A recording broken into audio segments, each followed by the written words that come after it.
Hello friends, welcome to AH times. Friends, ఈరోజు మీ అందరికీ ఈ వీడియోలో ఇప్పుడే వచ్చినటువంటి ఒక ఫ్లాష్ ఇన్ఫర్మేషన్ అప్డేట్ గురించి చెప్పడానికే ఈ యొక్క వీడియోని అయితే చేయడం అయితే జరుగుతుందండి. సో ఆ ఫ్లాష్ ఇన్ఫర్మేషన్ అప్డేట్ ఏంటంటే, మన యొక్క ఏపీ రాష్ట్ర వ్యాప్తంగా మనకు ఉచిత ఇళ్లకు సంబంధించి, ఇంటి స్థలాలకు సంబంధించి ఏపీ ప్రభుత్వం అయితే కొన్ని అర్హతలు అయితే విడుదల చేశారు. అయితే మనకు ఈ అర్హతలు చూసుకున్నట్లయితే గ్రామీణ ప్రాంతాలు ఎవరైతే నివసిస్తున్నారో వీరికి మాత్రం 3 సెంట్లు భూమి అయితే ఇస్తారు. అలాగే పట్టణ ప్రాంతాల్లో ఎవరైతే నివసిస్తున్నారో 2 సెంట్ల భూమి అనేది ఇవ్వడం అయితే జరుగుతుంది. అయితే మనకు ఎలాంటి అర్హతలు ఉండాలి, సో ఈ ఇంటి స్థలానికి సంబంధించి మనం పొందాలంటే మనకు ఉండవలసినటువంటి అర్హతలు ఏంటి, సో ఎవరికి ఈ ఇంటి స్థలం రాదు, సో దానికి సంబంధించిన పూర్తి వివరాలు తెలియజేస్తాను. ఈ వీడియో నచ్చినట్లయితే లైక్ చేసుకొని ఛానల్ కూడా సబ్స్క్రైబ్ చేసుకోండి. సో దీనికి సంబంధించిన నోటిఫికేషన్ కూడా అయితే వచ్చింది, మీకు చూపించాలి కాబట్టి ఆ ప్రూఫ్. సో మీకు ఇక్కడ స్క్రీన్ పైన అయితే స్టిక్ చేస్తున్నాను. అయితే ఇది చాలా పెద్ద నోటిఫికేషను, బట్ ఏంటంటే దీన్ని బిట్స్ వైజ్గా నేను ఇక్కడ ఒక బిట్, ఇక్కడ ఒక బిట్ అనేది నేను అటాచ్ చేస్తున్నాను అండి. ఇక్కడ చూసుకున్నట్లయితే మనకు ఉచితంగా ఇంటి స్థలాలు రాష్ట్రంలో అర్హులైన పేదలకు కేటాయిస్తారు. ఇక్కడ ఫస్ట్ పాయింట్ ఇది. సో రెండో పాయింట్ చూసుకున్నట్లయితే గ్రామీణ ప్రాంతాల్లో గరిష్టంగా 3 సెంట్ల భూమి అయితే ఇస్తారు. పట్టణ ప్రాంతాల్లో ఎవరైతే ఉన్నారో వారికి 2 సెంట్లు మాత్రమే ఇస్తారు. ఇంకా ఫోర్త్ వన్ చూసుకున్నట్లయితే లబ్ధిదారుడు తెల్ల రేషన్ కార్డు అనేది కలిగి ఉండాలి. అంటే మీరు రేషన్ కార్డు అనేది కంపల్సరీగా కలిగి ఉండాలి. సో లబ్ధిదారుడు ఆంధ్రప్రదేశ్లో పుట్టిన వారైతే ఉండాలి. సో మనకు సిక్స్త్ పాయింట్ వచ్చేసి కుటుంబంలో ఎవరికి అయినా ఇంటి స్థలం అయితే లేకపోవాలి. అంటే మీ కుటుంబంలో ఎవరైనా ఉంటే కనుక సో వాళ్ళకి ఇంటి స్థలం లేకుంటేనే మీకు స్థలం అనేది ఇస్తారు.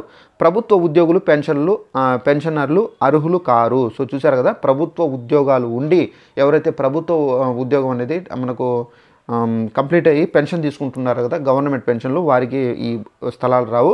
ఇప్పటికే భూమి ఉన్న వారికి కేటాయింపు ఉండదు. గ్రామీణ ప్రాంతాల్లో 5 సెంట్లు, పట్టణాల్లో వచ్చేసి 2.5 సెంట్లు. సో ఎవరైనా ఆల్రెడీ తీసుకొని ఉంటే కనుక ఈ ఇంటి స్థలాలు సో వారికి రాదు. చెల్లుబాటు అయ్యే ఆధార్ కార్డు, రేషన్ కార్డు అనేది ఉండాలి. ఆధార్ కార్డు, రేషన్ కార్డు ఇంటి స్థలాలకు సంబంధించి అప్లై చేసుకోవడానికి కంపల్సరీగా అయితే ఉండాలి. ఇంటి స్థలం ఇప్పటికే ప్రభుత్వ పథకాల ద్వారా పొందిన వారు మళ్ళీ అర్హులు కాదు. ఒకవేళ మీరు మనకు లాస్ట్ గవర్నమెంట్ అంటే జగన్ గారి గవర్నమెంట్లో మీరు ఎవరైనా ఇంటి స్థలంకి సంబంధించి పొంది ఉంటే కనుక మీరు ఇప్పుడు ఈ గవర్నమెంట్లో మీరు అప్లై చేసుకోలేరు, ఎందుకంటే మీ పేరు అనేది ఆన్లైన్లో చూపిస్తుంది. అలాగే మైనర్ వయసులో ఉన్న వారికి స్థలం అయితే ఇవ్వబడదు. మైనర్ అంటే మనకు యాక్చువల్లీ ఏంటంటే 18 సంవత్సరాలు నిండిన వారికి మాత్రమే ఈ స్థలం అనేది ఇస్తారు. సో నిండని వారికి మాత్రం, అంటే మగవారు వచ్చేసి యాక్చువల్లీ 25 సో విధంగా కంప్లీట్గా అయితే ఉండాలి. 25 ఆర్ 22 సో విధంగా కంప్లీట్గా అయితే ఉండాలి, అప్పుడే మనకు ఇస్తారు. సో మున్సిపాలిటీ ప్రభుత్వ భూముల లభ్యత ఉన్నచో మాత్రమే ఇవ్వబడుతుంది. స్థలం లేని చోట ఏపీ టిడ్కో లేదా ఇతర ప్రభుత్వ ఏజెన్సీల ద్వారా నిర్మాణాలు చేస్తారు. అలాగే స్థలానికి లీగల్ ఇబ్బందులు ఉండకూడదు. కుటుంబానికి ఒకరికి మాత్రమే లబ్ధి అనేది వర్తిస్తుంది.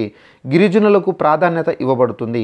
స్థలం కేటాయించిన తర్వాత 2 సంవత్సరాల్లో ఇల్లు అనేది నిర్మించుకోవాలి. చూశారు కదా, మీకు స్థలం ఇస్తే కనుక తప్పనిసరిగా 2 ఇయర్స్లో మీరు ఇల్లు కట్టుకోవాలి. లేదంటే కనుక మళ్ళీ నెక్స్ట్ గవర్నమెంట్ వచ్చినా కానీ సో ఎవరైనా లాక్కున్నా కానీ వీళ్ళు పూచి కాదు అని చెప్పేసి ఇక్కడ చెప్తున్నారు.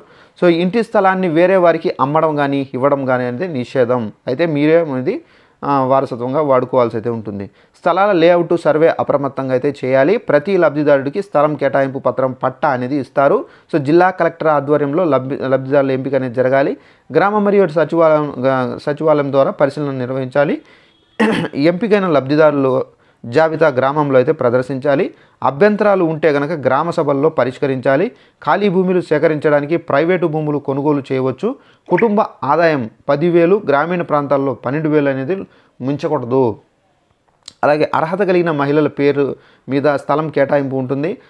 మనకు స్థలంలో స్వయంగా నివసించాల్సిన నిబంధనలు అయితే ఉంటుంది.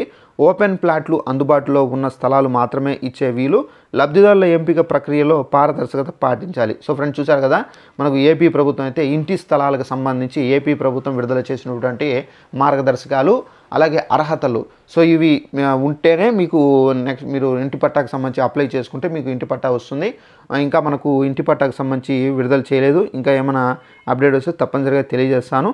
సో ఇదండి మనకు ఉన్నటువంటి ఇన్ఫర్మేషన్. ఈ వీడియో నచ్చినట్లయితే లైక్ చేసుకొని ఛానల్ను సబ్స్క్రైబ్ చేసుకొని ఫాలో అవుతానండి. Thanks for watching this video. All the best.